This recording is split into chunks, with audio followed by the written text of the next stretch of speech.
On this episode of UTR, Show 711, we take a convenient look at Southeast Michigan. We'll release your inner cowboy in Livonia, eat jerk chicken brought north to Southfield, and cure your craving for classic cars in Chesterfield. Then we find a cool collection in Clawson and dine on heavenly helpings in Harper Woods. Get ready to explore the cool people, places, and things that make Michigan a great place to be.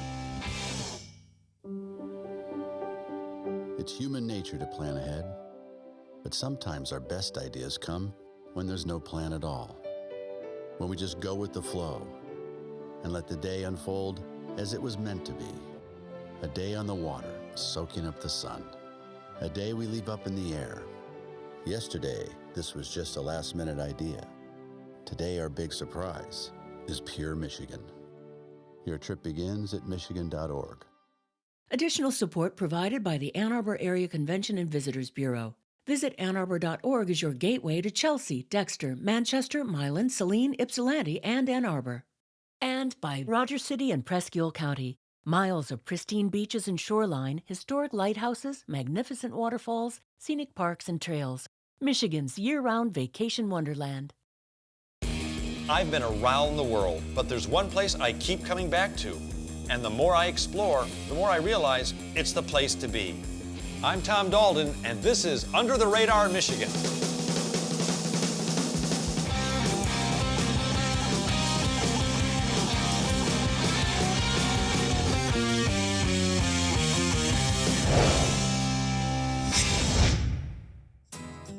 Now, if you drive south and east, you come to a part of our state that has a very distinctive name. It's called Southeast Michigan, and it's got our highest helping of humans. That's why there's always something really cool happening here. That's right. When you collect this many cool and creative people in one place, awesome things are bound to happen. And that's why we're back with 5 more fabulous finds that'll have you heading here in a hurry. But before we get started, for you directionally challenged people, Southeast Michigan is located in the bottom right corner of our great state. Just grab your car, collect your compass, and come on down. Say, partner, do you have an inner cowboy that's just dying to ride off into the sunset? Well, then all you got to do is head west to Livonia. Unless you already live west of there, then you would head back east. Didn't think that one through. Yep, believe it or not, I said Livonia, because that's where you'll find Scott Colburn Boots and Western Wear, Michigan's Wild West of Western wearables. If it's got anything to do with riding, roping, or running cattle, it's here, and it's been here for years. From fancy Western duds to a full collection of working-class cowboy, they'll get you ready to ride.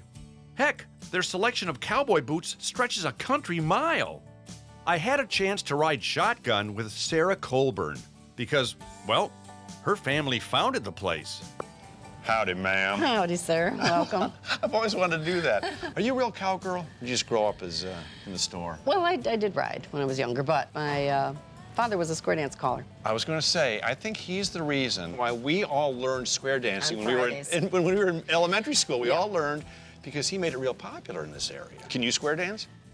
Yeah, I could call little O Johnny O if I had to. Really? You can actually call square dancing? Oh, just one. Now, how did this store end up in Livonia? I don't see a lot of horses in Livonia. But Well, there were. Oh, back in the day, you're right. Patchy riding, and there were dirt roads here. The first thing that hits you when you come in the store is just the incredible smell of the leather. Does that ever get old to you, or you still love it? I don't smell it. You don't even smell it anymore? No, I think I smell like it, but I don't smell it anymore. You are a cowgirl and you don't smell it anymore. Well, my manicurist did say one time, "You smell like leather." So I thought, no, that's the I store. mean, I live here. Yep, yep. I noticed a wonderful young lady walking around the store helping people out. Would that happen to be your... My mother, that would be Marge Colburn. Oh, yes. my goodness. How long has she been part of the store? Ever since the beginning, I Yeah, imagine. since they first ballroom danced together, to Glenn Miller, and she fell in love with my dad because he could dance, and he fell in love with her because she was beautiful and a good dancer. Well, she's still beautiful, and I bet she's still a good dancer, too. Yes, she is. Well, maybe she can help me turn me into a cowboy. Or a dancer. Oh, yeah, okay, there you go. Or both. Well, it was time for me to either giddy up or shut up. So with a helping hand from a lovely lady, I set out to rope my inner wrangler. Hey, Tom. Oh, hi, Marge. I've got this beautiful shirt, and I think you will just love it. Oh, look at all this stuff. Not quite my and style, a but few things there in case you don't like the red one. You can try the others. I'll try and make you proud. Thank you very much, City Slicker. Ooh, nice duds. Oh, snaps. Obviously, cowboys like snaps. I got spurs that jingle jangle. Ow! I'm telling you, the folks here were so friendly, and I found so much cool and interesting stuff that, well, my inner cowboy came out, stayed out, and sauntered right out the front door. So if you're an urban cowboy like me, you better be fixing to get your hide down here right now before I have to tan it for you. By the way, that's cowboy talk for here at Scott Colburn. They have everything you need but the horse. Wait a minute.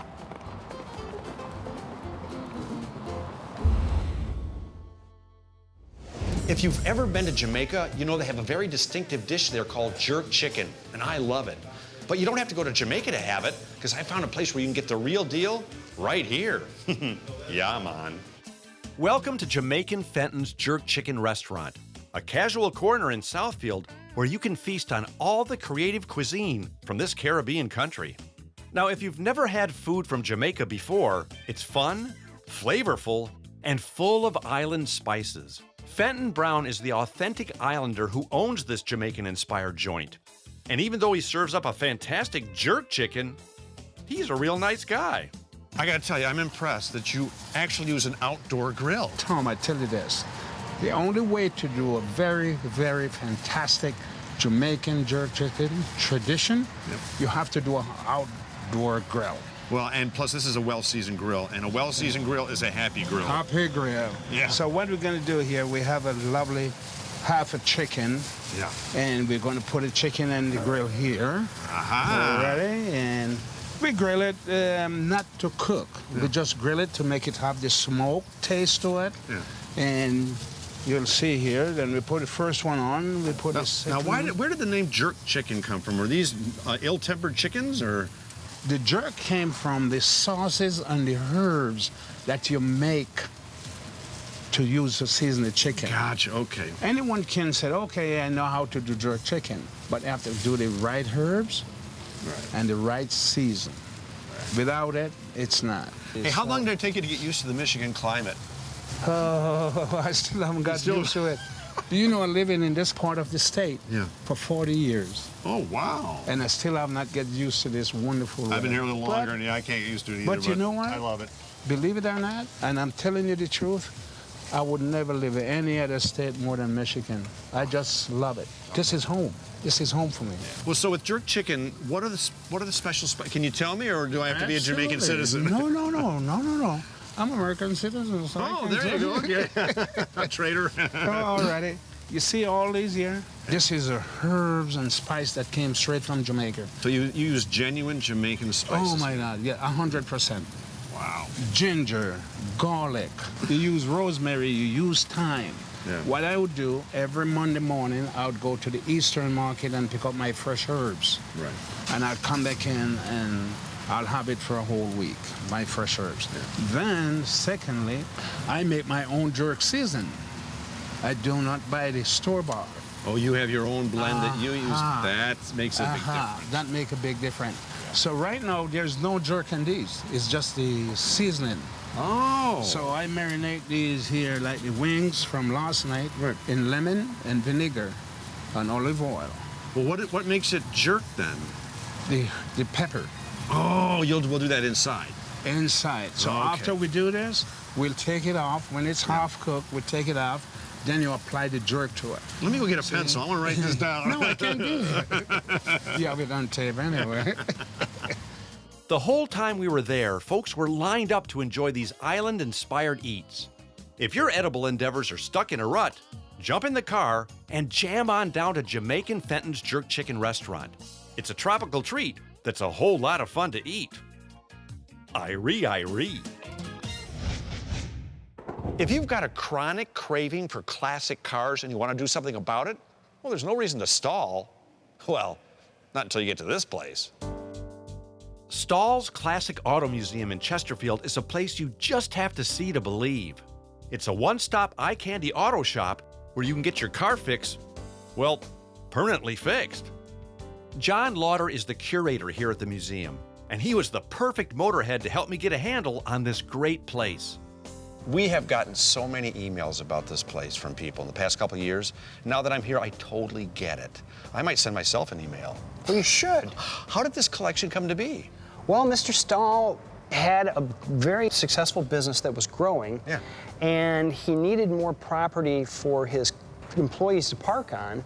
He purchased a house in St. Clair Shores in order to tear it down, and the nice old gentleman that was selling the house said, well, now that you've bought my house, you need to come in the garage and buy my Model A Ford. And it struck him as a fun idea and something he could do with his sons. And it started with one Model A Ford, and he got bit. Well, he got bit, and this is a disease for which there is no cure. Well, obviously, oh my gosh, this collection is mind-boggling.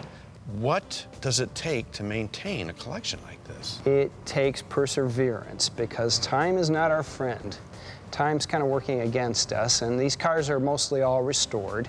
But the day a car is finished restoring, it wants to kind of go back to its common elements. Well, this place isn't just a museum or a collection. It's got a higher meaning to it. I mean, there's a mission to this place, right? Well, the mission of the place is to educate the public about the history of our big industry here in the Detroit area, the auto industry. And we start in the first corner with the oldest cars, which are really just horse carriages with engines strapped into them. And then as you walk through, you're walking a timeline, and you can see the evolution toward what we drive today. Now, this place is kind of tucked away in an industrial park, and it's not open all the time. It's got select hours, right? We're open every Tuesday from 1 to 4, the first Saturday of every month from 11 till 4. And also, I understand it's free? It's free of charge. We have a donation box. If people care to leave us a donation, it goes toward helping maintain this fleet, and it helps to buy amenities for our volunteers, who are a huge asset of this organization. And they come here, they're very generous with their time. They help us clean these cars before every day that we're open. And they're our docents. So as people walk around, if they have a question, you know, why does that hood ornament look like that? You know, we go get Eugene, you know. But that everyone has their own specialty area, and they're just an incredible bank of information that we can draw upon. You got a favorite car in here? I do. You want to show it to me? I sure would. Yes. A chance to sit in one of these classic cars? Oh yeah, I'm all about that. Oh, now that's a door. That is a door. Why does that feel and sound so cool? Well, this is a wood-framed body on this car, and all cars prior to the mid-1930s, the structure of the body is wood, and the steel is just a skin to keep the water off the wood and to give it a pleasant shape. You know, what are we sitting in? We're sitting in a 1934 Packard Roadster, Super 8 Roadster. Also known as probably the coolest car I've ever sat in. This is extraordinary. Packard was called the Rolls-Royce of America, and they were a very fine motor car for a discriminating clientele. Yeah, I'd like to think that back in 1934, this is the kind of car a TV show host would drive. Huh. Probably not. Yeah, you're right. Well, after a great conversation with John, he cut us loose to roam this ridiculously cool collection. And in no time at all, we all picked out our favorites. Mine was, of course, the incredibly lavish 1931 Cord L29 La Grande Boattail Speedster for, well, obvious reasons. Jim had his eye on the incredible 1919 Meisenhelde. Yeah, of course, it didn't really do that much for me. Oh. As for Eric, his dream ride was the 1912 Rolls-Royce Silver Ghost. And if you look close, you can see him dreaming about it right now. Eric? Eric? Eric! This incredible collection is a true and inspiring American treasure that's right here in our own backyard. And there's so much to see that you'll most likely be planning your return before you even leave. So stop by Stahl's and spend some quality time looking back at the things that move us forward every day. Now, if you're wondering what's cool in Clawson these days, well, lots. But the first thing we did when we got to town was go see Leon and Lulu, which means you did too. Leon and Lulu is a cool and funky lifestyle store where you'll find everything you need to make both you and your abode extra awesome. It's actually more than just a store. It's a destination that's become a sensation for people who have an eye for fun and interesting furniture, clothing, and one-of-a-kind accessories. Mary Liz Curtin is the heart, soul, and sense of humor at Leon and Lulu. She's also one of the kindest and most creative people to ever open doors to the public. Eric, our director, wanted me to make sure I mentioned that this shot that he set up is incredible. But that's not hard to do here with this store. Well, that's what we're all about, is incredible and beautiful. Well, this place is so multidimensional and so complex that it's really hard to describe what you've done here, so I'm gonna let you do it. Well, we just have a little bit of visual chaos. We are basically what we like to think of ourselves as an oasis of happiness. Our whole goal at Leon and Lulu is when you come in, you have a good time. The history of this building is incredible. When first thing you walk in, you notice that was this a roller rink? Because there's skates on the wall, there's a giant scoreboard up there. Is that what this was? This building was built in 1941 as the Ambassador Roller Rink. It operated continuously from 1941 till 2005 when we bought the building. So it's only been two things, the rink and us. And interestingly enough, the building next door, which we have just finished renovating, was built the same year in 1941 as the Clawson Theater. So now we own the entire entertainment district of Clawson. I love how you've redone the entire marquee. You've got the restaurant, which is called? Three Cats Cafe. Very cool. I mean, there's just, you know what you're doing. You have it, what I call it. We don't know what we're doing, but we're not afraid to try anything. Well, that's our motto. That's exactly how we operate. No, really, this place, it's just got a feel to it and a sense of humor about it as well. Well, we don't take it too seriously. As I said, our goal is for you to have a good time here. And we keep finding things we think our customers will like. Well, describe for somebody who's not here what all you guys have here. It's hard for me to explain. Well, we're really focused. We do furniture and clothing and gifts and decorative accessories and toys and games and books. Michigan-made product, food. We have a cafe. We do custom framing. We do greeting cards. And I think I forgot a few things. Did I mention soaps, candles, dish towels? What, you guys got a barbecue here too? You guys do but foot we're going rubs? to for Father's Day, I think. That's what I mean. This place is so multi-dimensional, and the scope of what you're doing is so, it's hard to explain to people. It's not just a furniture store. There's something in that head of yours that's the creativity that you have and the way you've done it. You've got it. I mean, everything in here. Well, thank you for saying that. Seriously, everything in here is stellar. We're just out for a good time. One of the things that is so important is if you're buying something for a birthday or an anniversary or a wedding, going out to shop for the perfect gift, part of the experience is having a good time buying it. And when you leave here with a beautifully wrapped gift and you can't wait to give it to your friend, that's a wonderful feeling. Plus, I've noticed that you have really good quality stuff here. This is really good stuff. We like crap. Yeah. The Easter Bunny shops here, the Santa Claus comes to stuff stockings. We love random junk. However, in product that if you're going to wear it, if you're going to sit on it, we think it should be worth the money. Yeah. So we don't like to sell stuff that you just buy and throw away or is only going to get a couple of good years out of. We want you to love your sofa for 7 to 10 years. Well, I'll just try this one out then. You got time? I got nothing but time. Trust me, just walking into this place pretty much guarantees you'll be walking in again. It's that cool. So next time you caravan to Clawson, feel free to congregate with other creative consumers at Leon and Lulu. Whether you buy something or not, they'll love you for doing it. Now, if you show me awesome people making great food for a good cause, I'm rushing right to it. Speaking of Russian. That's exactly what they serve here at the Royal Eagle. Gourmet Russian cuisine in absolutely serene and beautiful surroundings. And it's all done to help raise money for the St. Sabas Orthodox Monastery. Actually, the restaurant is right inside this incredible institution, and all proceeds go directly to maintaining its magnificence. So not only will your visit be filling, it'll be fulfilling as well. I had the distinct honor to sit down with Father Pacomi and Chef Peter Balkarovsky to find out more about both this Russian restaurant and magnificent monastery. I had heard about this place, but until I got here, I was I didn't know what to expect. And I am almost without words, which for me is very difficult. How long has the monastery been here? The monastery was started in 1999. We purchased the property, one parcel of property, and every year we're buying 1 or 2 additional parcels and then developing it into an entire monastic village.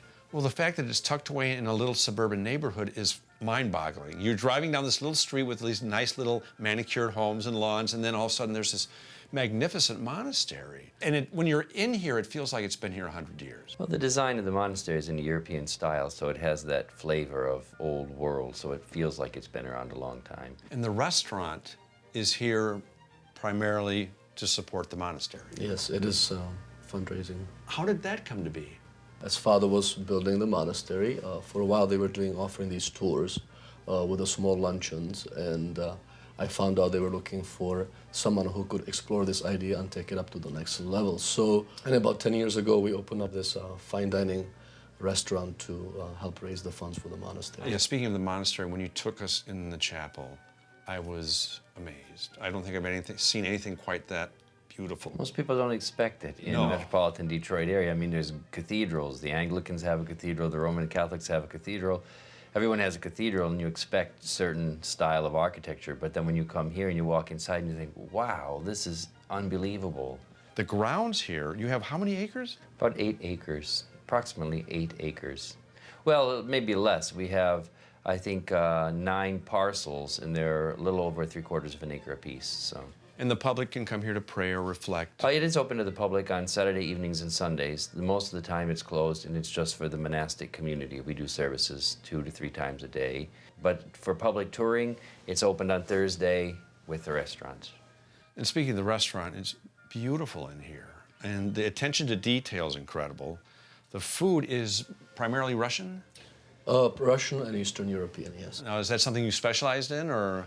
Well, we wanted to offer a broad spectrum of choices for our guests, so everyone can find something interesting and kind of do a little tour of Eastern Europe for someone who doesn't have to want to pack the bags and board the plane on the airplane. And the restaurant is only open certain times? Yes, 2 days a week, because the main purpose of the restaurant is just to do the fundraising for the growth of the monastery, not to really become too commercial. So we try to emphasize that and are only open for 2 days a week.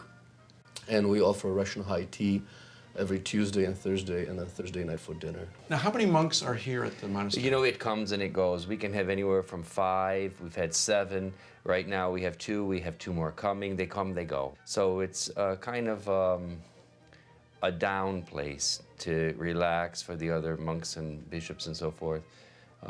When the monastery's finished, we'll probably have 10 monks in permanent residence. Now, when people come here to dine, are they amazed, or when they come into the grounds, they must, because I'm sure they don't all know what to expect, as I didn't. Yes, I must say humbly, everyone is surprised when they enter through the gates. The feeling that the gardens and the monastery itself has to offer is really calming for the soul and for the eyes. And we do have, I must say, over the years, obtained a beautiful number of clients who come on a regular basis. Well, again, this is, I haven't even had my dinner yet, but I can't wait. Can't wait to cook for you. You know, what's on the menu? Hot dogs. Oh, great. If someone told me that someday I'd be sitting in a fancy restaurant talking to a chef and a monk, I would have never believed it. But that's exactly what happened, and the conversation was a real treat. If you get the chance, make time to visit the Royal Eagle restaurant at the St. Sabas Orthodox Monastery in Harper Woods, because trust me, the food and the surroundings are heavenly. So grab your bucket list, and try a trip to Southeast Michigan. Oh, and you better bring your 5-gallon bucket. You're gonna need it. Hey folks, thanks so much for watching Under the Radar Michigan. I really appreciate it. Look, if you want to know more about what we do, where we go, what we have, go to utrmichigan.com. You can get our brand new book, UTR The First 50. You can get DVDs of our shows. You can get wearables, even this brand new hoodie like the one I'm wearing right here. Pretty sweet, huh? So go to utrmichigan.com. You'll have fun, I guarantee. We all have one. That perfect spot, a special place we go to smooth out the ripples of the day. Our perfect spot is calling. Our perfect spot is Pure Michigan. Your trip begins at Michigan.org. Additional support provided by Rogers City and Presque County. Miles of pristine beaches and shoreline, historic lighthouses, magnificent waterfalls, scenic parks and trails. Michigan's year-round vacation wonderland.